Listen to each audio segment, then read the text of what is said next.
Welcome back viewers. Programme में ज़िक्र हलंदो क़ौमी सियासत जो मूंसां गॾु टेलीफोन लाइन ते मौजूदु आहे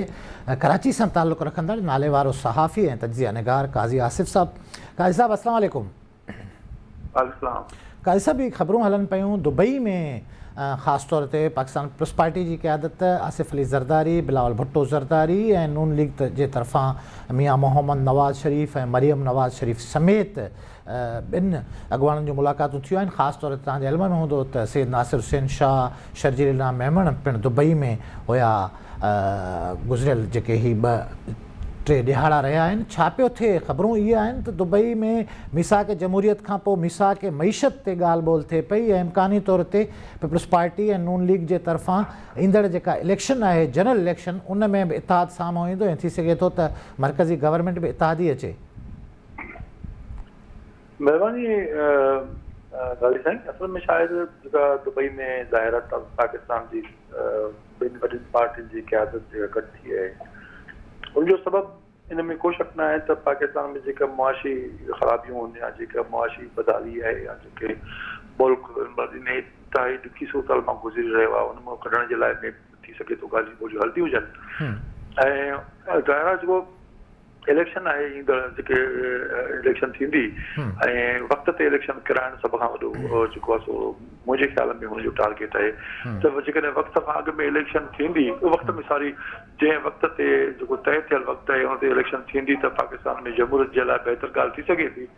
ऐं इहा उन्हनि जे पार्टियुनि खे बि इहा ॻाल्हि मञणी पवंदी त इन इलेक्शन में देरि करण जो मतिलबु इहो आहे त जेका हिनमहिल ताईं पाकिस्तान में जमहूरियत जी गुज़र थी आहे उनखे पाण बर्बादु करणु हूंदो।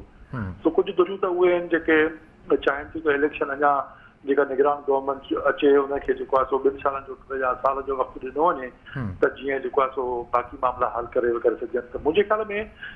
पाकिस्तान जी 2 वॾियुनि पार्टियुनि ख़ासि तौर ते मुस्लिम लीग नवाज़ ऐं पीपल्स पार्टी जी इहा राय न आहे त हू जेको इलेक्शन खां पोइ ते हटियो हुजे या निगरान हुकूमत खे को वक़्तु ॾिजे पर पंहिंजे वक़्त ते इलेक्शन थियनि। हाणे उहे इलेक्शन कीअं थींदियूं, छा थींदियूं, कीअं मामला थींदा, मुल्क जो मुआशी सूरत कीअं थींदी ऐं जेको तव्हां चयो त मिसाक मईशत जेका आहे उहा कीअं थींदी, उनजा कहिड़ा टर्म्स हूंदा, उन में सवाइ पीपल्स पार्टी ऐं नून लीग खां ॿिया कहिड़ा जेके आहिनि उहे ॿियूं जमातूं शामिलु थी सघनि थियूं, PTI उन में शामिलु हूंदी न हूंदी, ॿिया मामला हूंदा न हूंदा, उहा हिकिड़ी सूरत हाल आहे जेका डिस्कस में हूंदी। ऐं ज़ाहिर आहे बाक़ी हिन हुकूमत जे मुद्दे में बाक़ी हिकिड़ो महीनो वञी रहियो आहे ऐं उन 1 महीने खां पोइ ज़ाहिर आहे कुझु शयूं थींदियूं। सो इहे ई ॻाल्हियूं डिस्कस थी सघनि थियूं हुते। काज़ी साहब, इहो मुमकिन आहे त पीपल्स पार्टी ऐं नून लीग जनरल इलेक्शंस में हिक ॿिए जे इतिहादी तौरु साम्हूं अचनि ऐं सीट एडजस्टमेंट वारो फार्मूलो अप्लाई कयो वञे, वफ़ाक़ी गवर्नमेंट बि गॾिजी ठाहिनि, इहो पॉसिबल आहे? ईअं सोचे सघिजे थो इन डायरेक्शन में? मूंखे नथो लॻे त को इलेक्शन ते मतिलबु सीट एडजस्टमेंट ज़ाहिर आहे सियासी जमातुनि में थींदी आहे, थी सघे थी, पर हिक ॿिए जे मुखालफ़त में इलेक्शन न विढ़नि इहो मुमकिन न आहे, मूंखे नज़र नथो अचे। ॿिनी पार्टी ज़ाहिर आहे ॿिनी पार्टी पंहिंजी पार्टी पोज़ीशन ख़तमु त न आहे कई न। बाक़ी जेकर को सिलेक्शन कराइणी आहे त ईअं मुमकिन न आहे, ॿिया ॿियूं बि हुन में विढ़ंदियूं जमातूं। त सभ खां वधीक जेको मसइलो आहे त हींअर जेके लाहौर में पीपल्स पार्टी जो समूरो तवजो लाहौर में आहे ऐं हिनमहिल ताईं मुस्लिम लीग नून सिंध ते एॾो तवजो न ॾिनो आहे, या सिंध ते या ॿियनि सूबनि में उहे अञा मुतहरिक थियणो आहे। छो त मुस्लिम लीग जे लाइ मसइलो सभ खां इहो आहे त उनजो ख़ुदि जेको घरु आहे पंजाब, उहो ख़ुदि हिकिड़े वॾे मसइले में आहे। लाहौर जेको असुल जेको आहे ग्राउंड आहे उन में प्रॉब्लम्स आहिनि, त हू पहिरियों त उनखे मोड़ ॾियण जी कोशिशि कंदा त उनखे मसइले खे हल कंदे बाद में कंहिं ॿिए पासे वञिजे। पर जेको आहे सो मूंखे इहो लॻे, ज़ाहिर आहे मूंखे सम्झ में अचे थो त ही 2 पार्टियूं इलेक्शन में हिक ॿिए जे मुक़ाबले में विढ़ंदियूं ऐं हिन में को शक न आहे। काज़ी साहब, हिन समूरी सूरत हाल में PTI जो फ्यूचर कहिड़ो थो बीहे? तोड़े जो हिकिड़ो इशू वॾो जेको सीरियस तरीन इशू आहे नेशनल लेवल जो, जेको हर आम माण्हू जो इशू आहे, हुक्मरान सां गॾु मुल्की मुआशी मामला, IMF जो जेको पैकेज आहे उहो अॼोकी डेट ताईं बि तय नाहे थियो। 3 जून ते हुनजो मुद्दो ख़तमु थी रहियो आहे। 3 जून खां पोइ 1 जुलाई ते छा थींदो, मुल्क जा मुआशी मामला कहिड़ी डायरेक्शन में वेंदा, इहो हिकिड़ो वॾो पैनिक वारी कैफ़ियत आहे समूरे मुल्क में। इहो हिकिड़ो अलॻि बहस आहे, पर मां तव्हां सां डिस्कस करणु चाहींदुसि त सुप्रीम कोर्ट ऑफ पाकिस्तान में मिलिट्री कोर्ट्स जे हवाले सां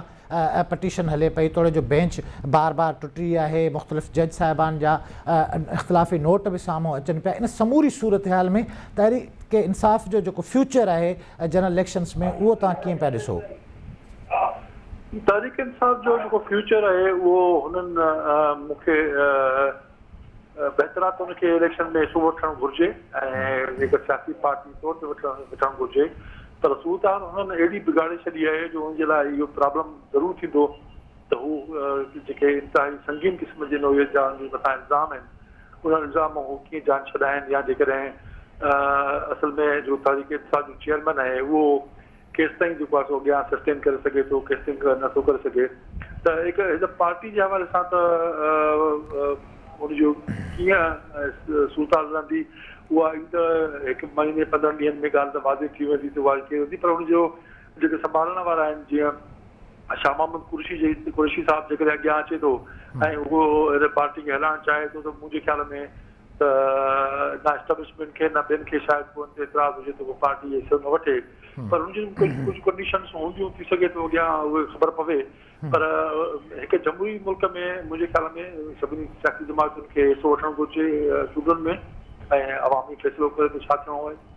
पर ईअं थींदे त नज़र न पियो अचे न काज़ी साहिबु, तव्हां ताज़ो DG ISPR जी मीडिया ब्रीफिंग ॿुधी आहे जंहिंमें इलाही सारा सीरियस इशूज़ साम्हूं आया आहिनि ऐं हींअर ताईं बि तहरीक इंसाफ़ जो सरबराह जे मौक़िफ़ में का वाज़े लचक नज़र न पई अचे। सुप्रीम कोर्ट में जेके मामला हलनि पिया तव्हांजे साम्हूं आहिनि, जेके शयूं इंडिकेटर्स आहिनि उहे त ॿी डायरेक्शन में पिया नज़र अचनि न। हाणे इहा आहे त जेको हुनजी लचक नज़र नथी अचे या कीअं सूरत हाल आहे इहा त अॻियां हली ख़बर पवंदी, पर छो त जेका तव्हां ISPR जी प्रेस कॉन्फ्रेंस ॿुधी हुन में त हिकिड़ी शइ वाज़े तौर ते जेका नज़र आई त 9 जी जेका जेको 9 तारीख़ वारो जेको मामिलो आहे उहो एॾो संगीन सूरत हाल अख़्तियार करे वियो आहे जो हुनखे अञा नयूं ॻाल्हियूं अंदरां अचनि थियूं पियूं ॿाहिरि। सो इहो एॾो सादो न आहे मामिलो, जेके ख़ुदि फ़ौज मां अंदरां जेके माण्हुनि खे कोर्ट मार्शल कयो वियो आहे उहो हुनजो अंदाज़ो लॻाए सघिजे थो त केॾी वॾी सीरियस इशू हुयो। हाणे हिकिड़ी ॻाल्हि सम्झ में ज़रूरु अचे थी त जेका पीपल्स पार्टी ऐं नून लीग वारनि इहा हुकूमत खे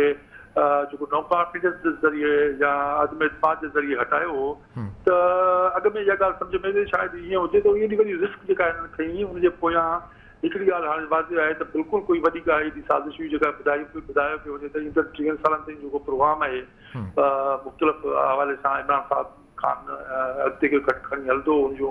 लाइक माइंडेड जेके ॿिया इदारा आहिनि, सो उहो जन त हाणे नज़र थो अचे त बिल्कुलु उहो दुरुस्त हुयो। ऐं ही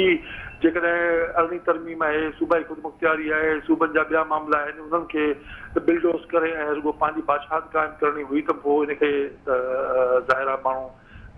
रेज़िस्ट कंदा। त हींअर पर जेकॾहिं सियासी जमातुनि खे जीअं MQM तव्हां ॾिठी त MQM में जेकॾहिं थोरो धक बि बर्दाश्त न करे सघिया ऐं हिकिड़े सिंधी में चवंदा जो कणो कणो थी विया ऐं ईअं ई हीअ जेकॾहिं सियासी जमातूं जेके हूंदियूं आहिनि उहे बीहंदियूं आहिनि, सस्टेन कंदियूं आहिनि केॾी बि ॾुखी सूरत हाल हुजे, पर हिन जा जेके माण्हू हुआ सभु हिकु थी ऐं ईअं पर करे उॾामी विया थोरे अरसे में। ऐं कुझु माण्हू जेकॾहिं बीठा आहिनि त उहे साम्हूं अञा साम्हूं नथा अचनि, पर सियासी जमातुनि जा ज़ाहिरा इहा ॻाल्हि बि आहे। ऐं PTI पंहिंजो मौक़िफ़ कीअं थी रखे अॻियां सूरत हाल छा थी करे उहो त ईंदड़ वक़्तु ॿुधाईंदो। वॾी महिरबानी अव्हांजी काज़ी आसिफ़ साहिबु, अव्हां वक़्तु ॾिनो व्यूअर्स। वक़्तु पे ब्रेक जो, ब्रेक खां पोइ पाण वापसि ईंदासीं ऐं प्रोग्राम जो सिलसिलो जारी रखंदासीं।